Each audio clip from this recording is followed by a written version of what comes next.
Well, I thought the dolls in the dollhouse might like some fine chocolates with the upcoming Valentine's holiday.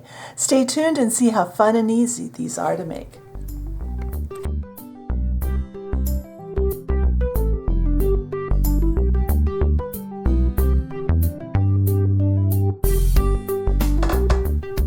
All right, let's start by making some dark chocolates, and then I'll show you the milk chocolate or the lighter chocolate. So what I have here is just some dark brown polymer clay.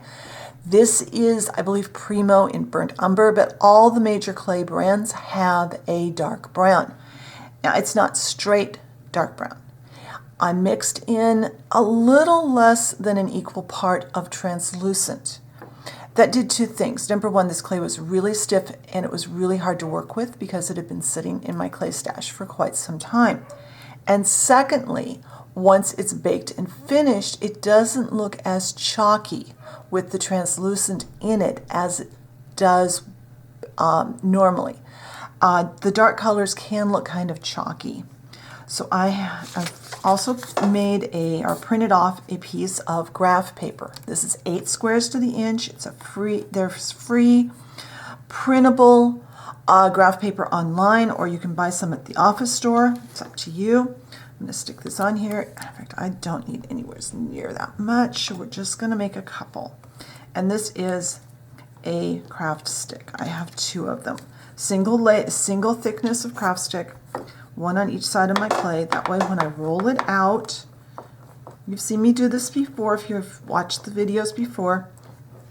Now I know I have a nice even thickness on my clay.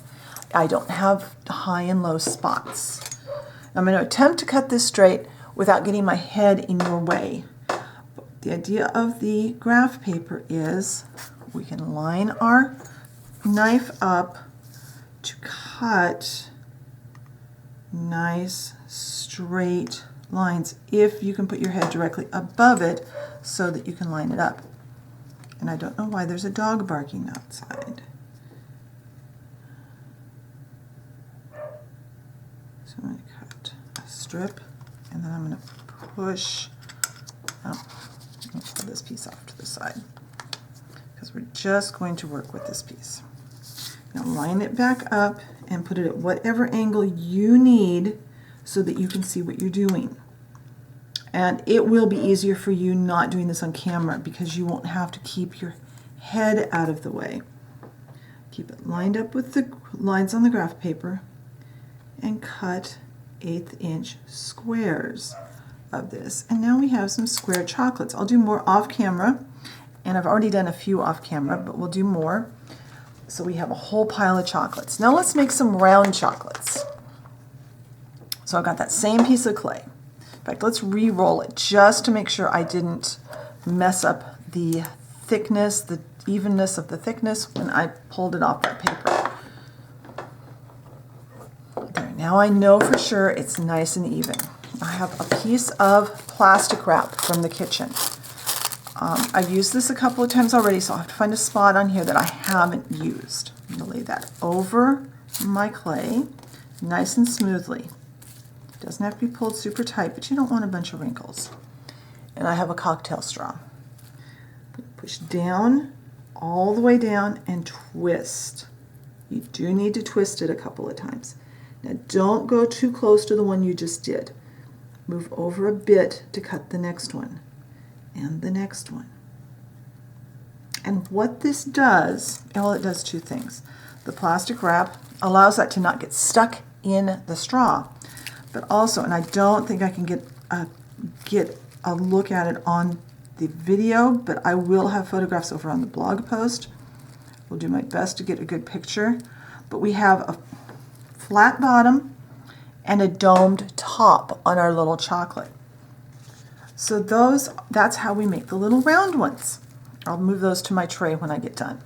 Now I'm going to do the same thing with this brown. I'll do this off camera. This is the same brown with about an equal portion of white added to it to make more of a milk chocolate. You can add more or less of the white to make the chocolate the color you want. Cut as many chocolates as you want, Bake them at the recommended temperature for your clay for 10 minutes and allow them to cool to room temperature, and then we will put I'll do our next step, which is to put a clear finish on. So I'll be right back when I'm ready to do that. All right, I made some more chocolates off camera, so I have a variety of square and round ones in both colors. And I have taken a piece of masking tape. This is sticky side up. It's taped down on both ends. I did run this against my jeans just so it won't be quite as sticky, but it won't matter with this as much. And I very carefully put them bottom side down on here. I did divide round and square just because that's me. And I have some satin Mod Podge over here off to the side and a very small brush. And that's probably way more Mod Podge than I'm going to need for all of these.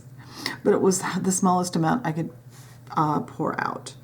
So I'm going to go along and I won't make you watch me do all this.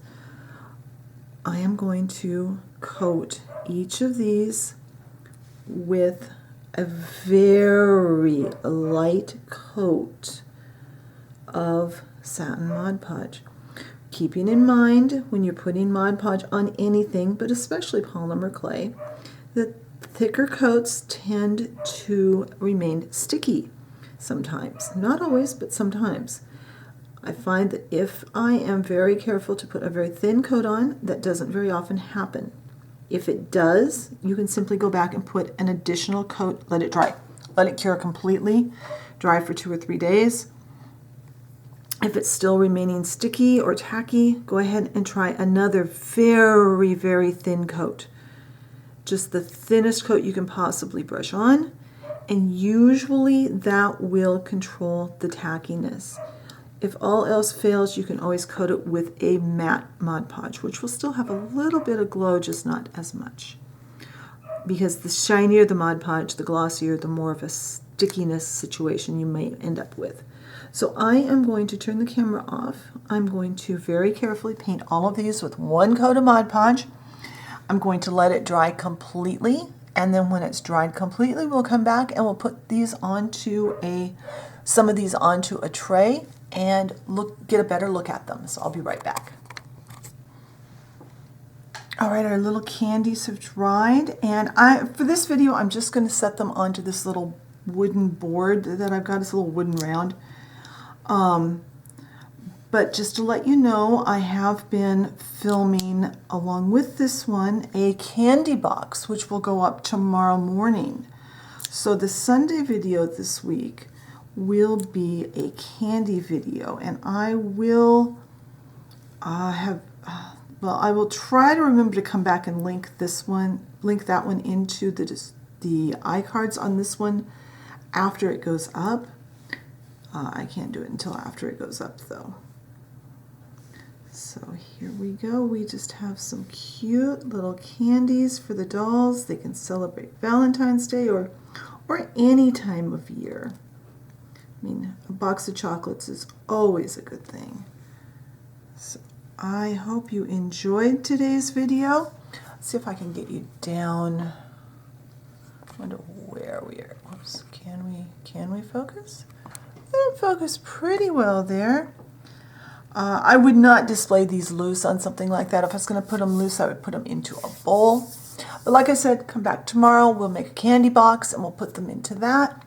Be sure and check the blog post for any information, photos, all that good stuff. If you like the video, hit the like button. Leave me a comment. What kinds of things would you like to see in future videos?